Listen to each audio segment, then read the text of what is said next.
Okay, let's dive in. Have you ever thought about this idea? Using death itself as, well, almost a selling point for a belief system. It sounds pretty jarring when you put it like that, doesn't it? It definitely makes you stop and think, why would that be a strategy? Exactly, and that's really the core of what we're digging into today. We're doing a deep dive based on a specific critique we found, looking at Christianity's, let's say, complicated relationship with death, and how that sometimes pops up in arguments for faith. Our main source here is an article by Jorge Guerra Pires. He's a PhD, and it's called The Deathbed Conversion Gambit. How come Christians insist to use death as selling point? It was published in a place called Scientists Free from Religion. Right, and what's interesting is how the author, Pires, weaves together two strands. They seem pretty different at first. You've got this, major philosophical critique coming from Friedrich Nietzsche. And then you've got this very specific tactic, sometimes used in Christian apologetics. Stories about people converting right at the very end, on their deathbeds. So our goal here is really to unpack these two main ideas as they're presented in the article. We want to understand the arguments the author is making and, what they might tell us about how faith, reason, and our whole relationship with mortality kind of bump up against each other. Yeah, exactly. It's about exploring the lines of argument presented in the source material. So look, if you've ever found yourself thinking about death's role in religion, or maybe you've just been curious about how arguments for belief are constructed, then this deep dive should be right up your alley. Let's get into it. Okay, so the author starts by bringing in a pretty heavy hitter, philosophically speaking, Friedrich Nietzsche. Yeah, and the way the article frames Nietzsche's critique is key.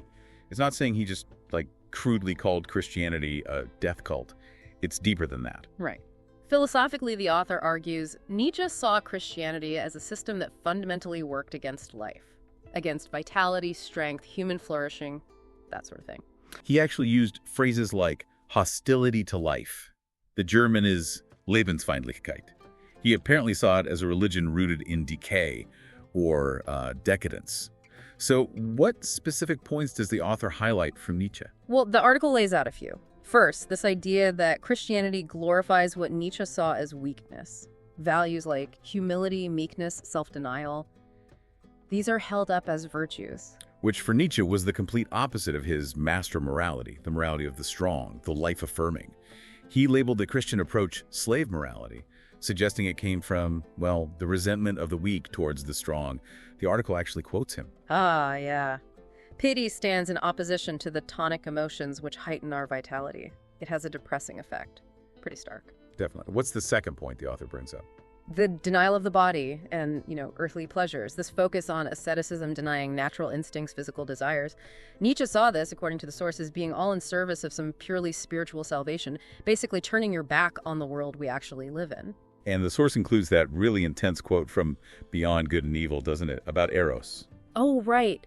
Christianity gave Eros poison to drink. He did not die of it, certainly, but degenerated into a vice. I mean, that's Nietzsche basically saying Christianity twisted natural human drives into something shameful or sinful. Okay, and the third main accusation presented? That focuses on Christian eschatology, the whole doctrine of heaven, hell, salvation after death. The argument, as presented by Pires, is that this focus inherently devalues this life, right here, right now.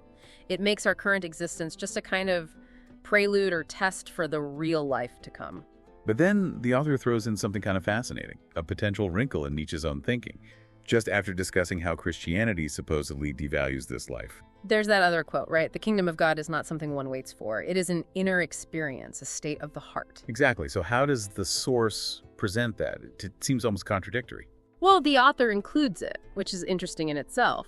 It suggests that maybe even for Nietzsche, this term, kingdom of God, which we usually link to the afterlife, could also be interpreted as something internal, something experienced. Now, the article puts it out there, maybe showing a layer of complexity or even tension within Nietzsche's own critique as he explored these ideas. Okay, interesting nuance. But sticking to the main critique for Nietzsche, even the symbol of the cross wasn't about redemption. No, according to the source, he saw it as the ultimate symbol of glorifying suffering and death.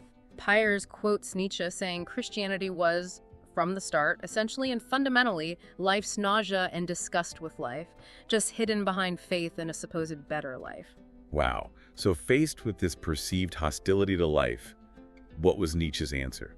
He called for a complete reversal, a transvaluation of all values. Umwertung aller Werte. Basically, flip Christian morality upside down. Instead of guilt, obedience, self-denial, he championed values that affirm life. Things like power, but not just brute force, more like self-mastery, creativity, growth. The Wille zur Macht. And also embracing this life, maybe even the idea of eternal recurrence and striving for excellence, the whole Übermensch concept, the overman or beyond man. Right. It was about realizing human potential here, transcending the old limitations imposed by that slave morality. The source notes that Nietzsche saw this as tackling a huge cultural problem, right? A kind of decline in the West, away from the life-affirming spirit he admired in, say, ancient Greece. Exactly. And the author points out how Nietzsche's ideas sort of prefigured later movements, things like existentialism, even psychoanalysis, critical theory.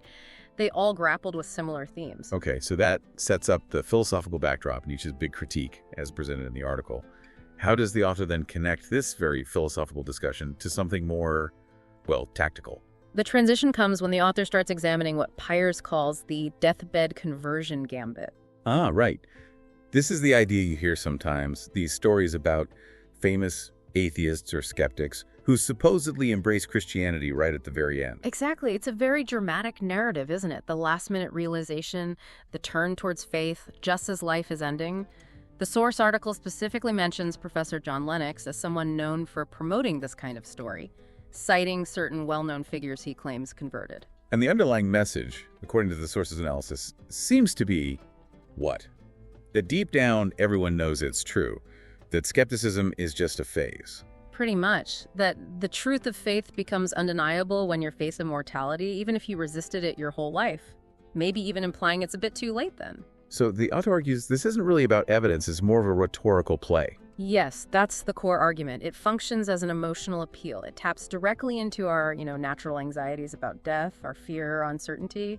It subtly frames belief as the safe bet when the chips are down. Makes sense. And what are the specific criticisms the source levels against using this tactic? Well, first, it's heavily reliant on anecdotes. These stories are often about individuals, they're exceptional cases, and crucially, they're usually very hard to actually verify. The author suggests that the fact we don't see widespread, documented cases of famous skeptics converting kind of undermines the whole idea that this is some universal phenomenon. Okay, so the evidence is shaky. What else? Another big point is that it sort of bypasses rational argument by exploiting fear.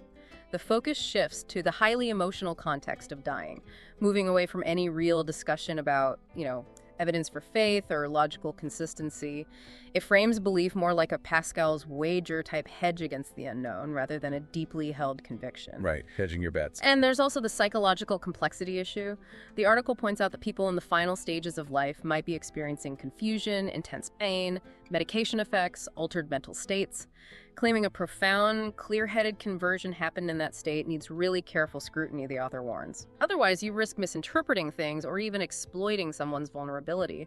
So according to the source, why would someone like John Lennox, who often engages in debates using science or philosophy, also lean on these kinds of stories? The author suggests a few possible reasons. It could be seen as a way to undermine atheism's confidence look. Even the smart skeptics fold in the end. It implies a sort of divine inevitability, that the truth will always win out. And maybe it chips away at skepticism itself, framing doubt as ultimately foolish or just denial. Exactly. That seems to be the suggestion. So the author wraps up this part by urging us and you, the listener, to ask critical questions like, how well documented are these stories really? Were these conversions genuine shifts in belief, or maybe driven by fear, pain, confusion, even pressure? Are they representative, or just cherry-picked outliers? And maybe most importantly, does this whole approach just substitute emotional manipulation for sound reasoning? Okay, so we've got Nietzsche's broad philosophical challenge on one side, as presented by the author, and this specific apologetic tactic of deathbed conversions on the other. How does the source tie these together? What's the bigger picture here, according to Pires? Well, the conclusion drawn in the article is that using these deathbed stories to, quote, sell Christianity suggests an approach that, at least in this context, prioritizes emotional narratives and kind of existential pressure over more robust philosophical or scientific debate. And the author seems to imply that for someone like Lennox, who does engage in those other types of arguments, relying on deathbed conversions feels like, well, like a step back maybe, a retreat to something less intellectually solid. That's the sense you get. The core point Pires makes is that if a worldview like Christianity wants to seriously engage with skepticism, it needs to do it on the grounds of evidence, logic, ethical arguments, not, as the author puts it, in the uncertain terrain of dying moments. So while that last-minute faith story might resonate with some people emotionally or culturally, the author argues it doesn't really do much to advance a rational, reasoned understanding or genuine dialogue about belief versus non-belief. Understanding these points, it's presented in the source, really helps you kind of dissect the different ways people try to argue about faith. It highlights how important it is to spot the difference between an appeal to emotion, especially one tied to something as powerful as death, and an argument that stands on reason and evidence. Absolutely. It's about critical engagement with the type of argument being made. Right. So, just to recap. Yeah. We've taken this deep dive into an article connecting Nietzsche's big philosophical critique about Christianity and its view on life versus death. And we've linked that to the specific tactic of using deathbed conversion stories, analyzing the source's critique of that approach. We saw how the author laid out Nietzsche's view that Christianity was fundamentally hostile to life, prioritizing weakness and the afterlife. And then we looked at the deathbed narrative as a rhetorical tool, exploring the author's arguments that it's often anecdotal, potentially manipulative, and sidesteps reasoned debate. But remember that fascinating little twist the author included that Nietzsche, quote, suggesting the kingdom of God isn't something you wait for, but an inner state, here and now. Yeah, that's the final thought to maybe leave you with. Consider the tension that the source itself kind of highlights there. How do belief systems navigate this balance between talking about an afterlife, some future state, and the idea of faith or spiritual life as an internal, present experience? What does it tell us about the values being emphasized when arguments seem to shift between those two different frames? And, maybe most importantly, what does applying critical thinking reveal when you see these different concepts potentially clashing within persuasive arguments?